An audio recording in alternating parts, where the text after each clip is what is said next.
Hey Google, turn on studio light. Alright, turning the studio light on. What's up guys? Welcome back again for another video, and today we'll be having another parcel unboxing na galing kay Washington Toys. Yan, by Washington Robin, all the way from CDO. Okay, so if you're into buying pre-lab items, pre-owned items like toys, just follow his page and check his post for his items for sale. Okay, so what we have here, it is an Hino truck na ang design is coin recovery truck by Hong Kong Monetary Authority. Okay, let's unbox this and let's discuss kung ano ba yung klaseng truck ito. By the way, itong Tiny HK na to by Toy East, 1:76 ang scale lang na ito. Maliit lang to compared dun sa mga usually na kinokollect natin. Pero nag-start na ako mag-collect nito kasi yung Toy East o yung Tiny HK or CT, magaganda rin detailing ng guys kahit maliliit sila. Okay, so ito siya. Let's unbox this. Secured naman yung parcel ni Sir Washington for this item. Pre-lab lang to guys, hindi to brand new. And nakita lang natin to sa kay in-offer sa atin ni Sir Washington. Nag-try din kasi tayo mag-order sa mga seller na nami-meet natin across the region. Ayan, nasa CDO yung location ni Sir. Ayan, i-check na natin kung ano ba yung condition nung toy na to. So, ayan na siya. Uy, mukhang complete. Yan, may natanggal lang na isang part pero madali lang yan. Dito yata sa taas yan. Yan. So, ito siya guys. Isa siyang Hino truck na 500. Yan. Yan ang model niya ng truck na to. And ang design niya is a coin collector truck ng Hong Kong Monetary Authority. Isang government agency ng Hong Kong where yung primary task nila is to collect and recover yung mga coins nila elsewhere para ibalik sa circulation. Yan. So, nagde-deploy sila ng ganitong truck. Pupunta yung mga tao dito para papalitan yung mga coins nila. Yan. Dito kasi sa Pilipinas, ang nakita lang natin is parang ATM where sa mga mall lang located yon, selected malls. Tapos, pupunta yung tao doon, dadalhin niya yung mga barya nila, then ihuhulog doon sa automatic na telling machine ng coins para papalitan nyo ng buo. So, ganun siya. Dito sa Hong Kong, meron silang truck na ganito. May ikot to sa mga district na by schedule. Okay, so straightforward tayo. Yung nakikita nyong puti dito, yan, lahat yan is die-cast metal. Except tong roof niya. Itong may logo ng Hong Kong Monetary Authority. Itong windbreaker niya is plastic. Tapos yung mga side mirror niya is parang rubberized. Kompleto pa andito pa yung mga side mirror niya. Ang lilit niyan yan ang laging nawawala dito Tapos ang plastic din, itong windshield niya, saka side windows, yun yung plastic. Ayan, naka right hand drive din yung truck na to, parang sa Japan. Yun. Kita naman yung detalye sa loob. Clear acrylic yung windshield na to. Tapos may emblem dito ng Hino, tapos yung logo ng Hino din 500. Tapos may parang plate number siya. So yung maganda rin sa mga Tiny Toy East na brand na ganito, kahit ganito kalilit to, naka-acrylic yung mga like tong headlights niya, saka yung signal lights. Acrylic yan na plastic. Hindi siya painted. There are some parts lang na painted. Ganda rin ang pagkakagawa ng mga ganito mga Tiny HK na to Okay, so itong wheels niya is rubber wheels. Magandang klase na rubber, may texture. Tapos yung mga rims niya is plastic. Yan, okay din. Tapos itong pinaka-close band niya is plastic. Yan, may roof rail ba tawag dito. Pero hindi, ang tingin ko ito may natanggal dito Ito siya. Dito dapat yan. Parang ang design nito parang canopy to. Yung retractable canopy. Yan, papakita ko mamaya sa inyo yung picture nito. scale model pala to guys. May totoong truck na ganito. Okay, so flash ko later on sa screen.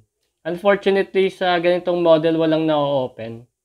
Di tulad nung, meron kasi akong Mercedes-Benz na horse float truck. Nabubuksan yung mga ganito na at merong horse sa loob. Mga horses. Okay, so ito, unfortunately, walang nabubuksan. So, ganyan yung itsura ng print niya. Yan o, may markings na Hong Kong Monetary Authority. Coin cart. Yan. Tapos, may mga prints nung ano nila, coins ng Hong Kong. Yan, tapos may plate number. Parehas ba to? SX 5647. Parehas naman. Yan yung pinaka-plate number niya. Yan, zoom in tayo. Yan. Okay, so may detalye dito ng stoplights which is painted. Painted yung plate numbers. Yan, ang daming images dito. Tapos sa side na to, yan, images to ng Hong Kong banknotes. Yung pera nila. Yan, mga Hong Kong banknotes. Okay, so may nakalagay dito. May 1,000 bill, $50 HK, 500, to 20. Yan. Tapos, mayroong print ng new series Hong Kong banknotes. Okay, so yung mga bagong release na pera nila. Yan. Pati dito sa truck, meron exclusive design niya. Tapos may QR code doon.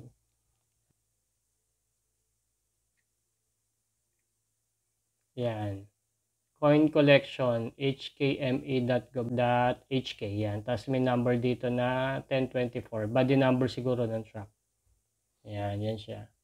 Okay, so ganda rin ng design niya guys. Ano? Very exclusive to na collection tong truck na to. By the way, dalawa to.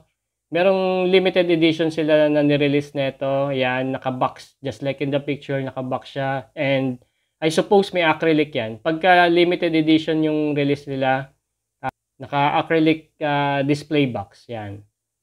Just like yung Mercedes-Benz ko. Ayan. So, ganyan yung design niya. Ito, may natanggal yan. Ito, didikit na lang natin to dito. Ayan. Later on. Para may fix na natin siya. Okay. So, rolling naman sila. Maganda rin naman yung gulong niya. Yan. Pre-love lang to guys ha. Hindi to brand new. Kaya ganyan yung condition niya. Ang maganda dito, complete pa yung ano niya. Oh, yung mga side mirrors niya. Which is parang rubberized yung feel. Hindi siya plastic guys. Rubberized siya. Okay. So for the weight, let's check the weight. Medyo may kagaanan lang din. Pero gusto ko din ma-check lang yung weight niya. Yan. Parang 79 grams guys. Diyan lang ano. Pero kasi maliliit lang to. This is 1:76 scale. Yung tiny HK, meron silang 164. Tapos meron silang 1:100. Saka to, 1:76. Okay, for the comparison, meron ako ditong Isuzu naman na tiny HK din. Magka-brand sila. Yan, Isuzu naman siya. Tiny HK din to.